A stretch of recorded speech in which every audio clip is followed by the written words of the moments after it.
Olá, seja bem-vindo para mais um estudo da lição da Escola Sabatina e hoje, quarta-feira, o estudo do juízo investigativo. Mas antes de nós entrarmos nesse tema, quero lhe pedir que você se inscreva no canal se você ainda não fez, que você também coloque os seus comentários. Você estude conosco aqui, coloque os seus comentários, o que você está achando da lição, coloque sua percepção a partir da lição de quarta-feira e também curta e compartilhe esse link para que outros possam ter acesso ao estudo da Palavra de Deus. Nesse momento, pegue sua Bíblia, pegue sua lição, sente-se e estude conosco.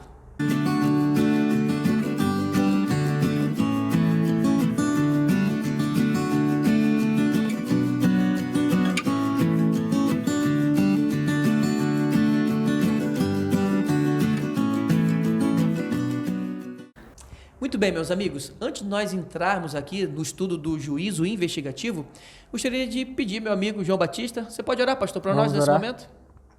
Querido Deus e Pai, que o Senhor nos abençoe mais uma vez com o Teu Espírito Santo, iluminando as nossas mentes para que compreendamos Tua Palavra. Tudo isso nós te imploramos em nome do Teu Filho amado Jesus. Amém. Muito bem, meus amigos, a lição, como nós inclusive já lemos em Daniel 8,14, diz: ele me disse, até 2.300 tardes e manhãs, e o santuário será purificado. Nós sabemos que o final das 2.300 tardes e manhãs foi no ano de 1844. E nós sabemos disso por conta de Daniel capítulo 9, que nos dá o início dessa contagem de tempo, que foi na ordem para que então o povo pudesse voltar para a cidade e construir os muros, reconstruir sua cidade, que aconteceu no ano 457 a.C., com o rei Artaxerxes, no período ali dos Medos e Persas. Então, em 1844, nós temos o cumprimento dessa profecia da purificação do santuário. Só que para nós entendermos melhor esse contexto, nós precisamos analisar alguns aspectos históricos que têm a ver com o povo de Israel, as festas do povo de Israel. Nós vamos trabalhar a tipologia, vamos fazer a comparação dessas festas e vamos finalizar então trazendo alguns argumentos acerca da importância do juízo. Meu amigo João Batista, o que podemos aprender acerca do povo judeu, as festas? Teria alguma festa dos judeus que tinha essa característica de juízo? Interessante que a festa da expiação, que era uma das mais importantes, onde o nome já diz, o dia da propiciação, quando justamente os pecados seriam afastados de Israel, ela tinha essa conotação de juízo. Eu gostaria de ler com vocês Levítico capítulo 16, verso 30, que diz assim: porque naquele dia se fará expiação por vós, para purificar-vos, e sereis purificados de todos os vossos pecados perante o Senhor. Então, o aspecto legal aqui, ou judicial, é justamente que Israel recebe a lei. A partir daquele momento, quando eu falo lei, não só a lei dos 10 mandamentos, mas todas as ordenanças e, dentre elas, também as festas, justamente com esse aspecto de expiação, afastar o pecado. E no verso 31, vai falar que é um sábado de descanso, um dia de descanso, e diz ali: e vocês vão afligir a vossa alma. Isso é um estatuto para vocês. Então, era um dia de investigação, porque as pessoas estavam ali numa cerimônia onde o pecado era virtualmente tirado deles e passado para um bode, que era levado para o deserto, através do sangue de um outro bode, e eles precisavam estar com as almas aflitas, justamente em um processo de investigação, se analisando, no sentido de contrição, se havia algum pecado não confessado. E é interessante que todo o povo participava. Todo o povo estava nessa atitude de contrição, justamente porque aquele dia representava o que aconteceria um dia como final para todos os pecados. Ok, muito bom. Lucas, com relação a esse aspecto histórico desse dia de juízo, essa festa, que na realidade era um dia solene para o povo de Israel, como nós podemos então aplicar esse contexto com relação a Daniel 8,14 da purificação do santuário? É muito importante essa aplicação, porque se a gente não faz isso, esse princípio, esse texto fica meio sem sentido, fica vazio para a gente. Então, a gente vê que da mesma forma, como o pastor João disse, as pessoas naquele dia da expiação faziam uma investigação da sua própria vida. Lá em 1844, quando inicia-se o juízo, nós cremos que a parte investigativa do juízo também é feita uma investigação da vida do povo. Então, abrem-se os livros e ali é feito ali uma análise para ver todos os pecados que as pessoas cometeram, se elas receberam o perdão oferecido por meio de Cristo ou não, se elas se arrependeram ou não. E nós precisamos hoje estar com o mesmo espírito de contrição que havia no povo naquele tempo. Um espírito de contrição, um espírito de arrependimento, um espírito de entrega nas mãos do Senhor, crendo no juízo que é feito pelo Senhor e que Ele fará tudo com justiça de fato.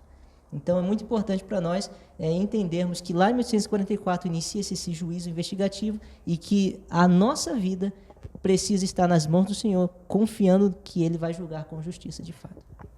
Ok. Gabriel, como eu posso ainda olhar para o santuário e aplicar os acontecimentos do santuário para entender esse início do juízo investigativo a partir de 1844? Bom, Ricardo, nós temos que entender primeiramente que o santuário terrestre, ele era figura, né, sombra do santuário celestial. Então, as coisas que nós encontramos no santuário terrestre, elas serviam de uma maneira pedagógica para que nós compreendêssemos de fato o desenrolar do plano da redenção, do plano da salvação.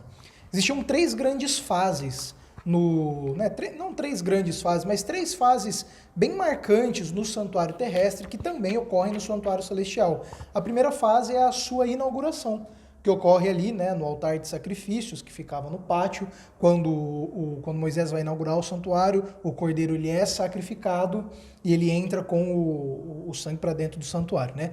Essa fase do santuário terrestre ela é cumprida com a morte de Jesus. E quando ele entra, o livro de Hebreus fala que ele, então, ao entrar no santuário, oferecendo seu sangue de uma vez por todas, se torna o nosso sumo sacerdote vivendo para sempre. A segunda fase, que já vai para o primeiro átrio do santuário terrestre, que é o lugar santo, né, que assim nós conhecemos, é a fase de mediação, onde diariamente ocorria ali a mediação, havia o sacrifício dos cordeiros diariamente ali, e todo esse trabalho, esse serviço de mediação. Esse serviço de mediação no santuário celestial, ele ocorre justamente a partir do momento da inauguração do santuário, que ocorre ali pouco após a morte de Jesus, até o final do serviço da mediação. Não que a mediação se encerra, né? Mas passa agora para uma terceira fase, que é justamente a fase que ocorre no lugar santíssimo, né? no terceiro ponto ali do santuário, que é justamente aonde a festa que o João comentou, ela é mais desenvolvida, ali no lugar santíssimo, onde o sumo sacerdote entra uma vez por ano e tudo mais.